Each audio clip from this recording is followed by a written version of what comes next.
Obrigada, Sr. Presidente. Sr. Presidente, senhoras deputadas, senhores deputados. Por algum valor conservador que não tem nada a ver com as pedaladas fiscais de Dilma, o meu voto é sim. No meio do degradante espetáculo a que assistimos na madrugada do passado domingo, esta declaração de voto resume com honestidade o momento em que o impeachment da Presidente do Brasil se revelou como um golpe contra um governo democraticamente eleito. Na manhã seguinte, os títulos da imprensa internacional traduziram em ridículo a farsa de domingo. Deus e netos dos deputados derrubaram a Presidente do Brasil. Foi este o resumo feito pela maioria dos jornais, como o New York Times ou o Newsweek. Depois das declarações de voto de 367 deputados a favor do impeachment, já não é possível branquear aquilo que aconteceu. Pela esposa Paula, pelo neto Gabriel, pela sobrinha Helena, pela tia que me cuidou quando eu era criança, pelos corretores de seguros do Brasil, pelos evangélicos, pelo petróleo, para acabar com a Central Única dos Trabalhadores e com os seus marginais, pela ditadura militar de 1964 e pela homenagem ao torturador Alberto Brilhante Ustra, que foi o pavor de Dilma Rousseff. Quem, em Portugal, se prestou ao papel de claque dos golpistas da direita brasileira, agora só pode calar-se com vergonha. E percebe-se porquê. Entre Deus e o mundo, tudo foi razão para derrubar a Presidente do Brasil. Tudo, menos o tal crime de responsabilidade, que seria a única justificação legal para o impeachment.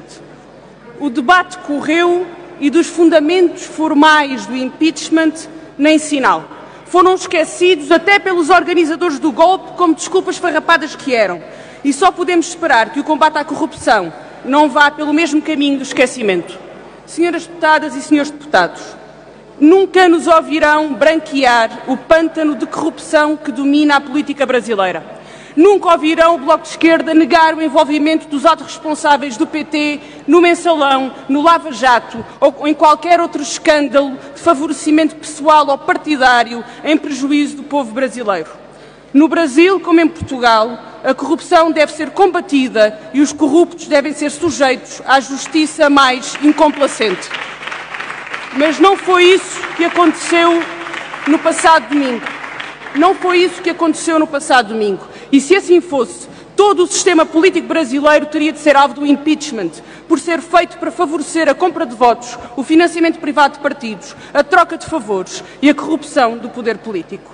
Se alguma coisa poderia ter evitado o desfecho inconstitucional desta história, era a reforma política e a democratização do sistema político que o próprio PT prometeu e falhou em cumprir.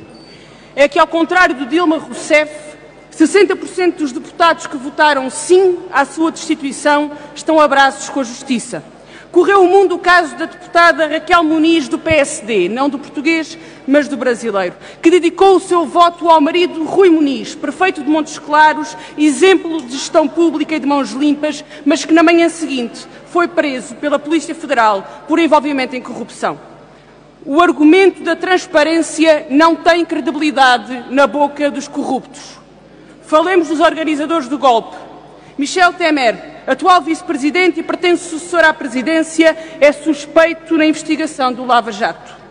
E chegamos então a Eduardo Cunha, pai do impeachment e presidente da Câmara de Deputados, réu do Supremo Tribunal Federal no caso Lava Jato e em risco de perder o mandato ele próprio por ter mentido numa comissão parlamentar de inquérito sobre contas escondidas no estrangeiro. A verdade é que o processo de cassação do Presidente da Câmara, Eduardo Cunha, corre muito mais lento do que correu o processo de impeachment de Dilma Rousseff. E vamos ver se o agradecimento da direita brasileira a Eduardo Cunha pelo impeachment de Dilma Rousseff não é a amnistia e a impunidade pelos crimes que cometeu. No final de 72 horas de discussão na Câmara dos Deputados, há uma pergunta que é obrigatória. O impeachment resolve algum dos problemas de corrupção do Brasil? Não. Mas a confirmar-se, o impeachment é a vitória da corrupção. O impeachment é a vitória de um sistema iníquo e de uma direita conservadora que viu uma oportunidade para assaltar o poder. É verdade que o impeachment é um instrumento legal, mas as suas regras estão constitucionalmente previstas. Quando as causas que o justificam são falsas, quando o seu motivo é político e não judicial, quando falham as provas, quando se forjam os argumentos, então estamos perante uma farsa, estamos perante um puro golpe de oportunistas. Para encobrir o nepotismo e proteger os seus próprios interesses, os golpistas não se limitaram a opor-se ao governo, atiraram à Constituição e, com ela, atiraram à democracia. Falta saber se os golpistas avançarão para a revisão da Constituição de 1988, para a qual, afinal, basta apenas uma maioria de deputados que se junte pelos mesmos netos e pelas mesmas esposas. O Bloco de Esquerda não vem hoje a esta tribuna discutir governos, governantes ou as suas opções políticas. Aqui, o Bloco de Esquerda levanta-se pela democracia, a par de tantos outros e tantas outras democratas, para lamentar que no Brasil... Já ultrapassou o seu tempo, Sr. Presidente, para lamentar que no Brasil um governo democraticamente eleito possa cair não pelo voto dos eleitores, mas às mãos de um golpe feito em nome de interesses corrompidos e de corruptores. Aqueles que nos acusaram de ingerência por defendermos a democracia em Angola não tiveram pudores em defender o golpe no Brasil. E por isso, e antes que a democracia dos interesses nos tolhe e nos perturbe a razão, aqui estamos para lembrar que o papel dos democratas é defender a democracia, seja onde for, e doa a quem doer. Repito, nunca ninguém espera do Bloco o silêncio e a complacência sobre o privilégio e o abuso de poder.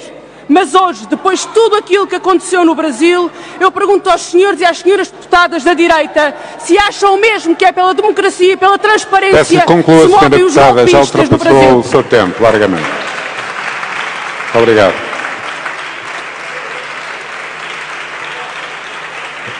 Senhora deputada, tem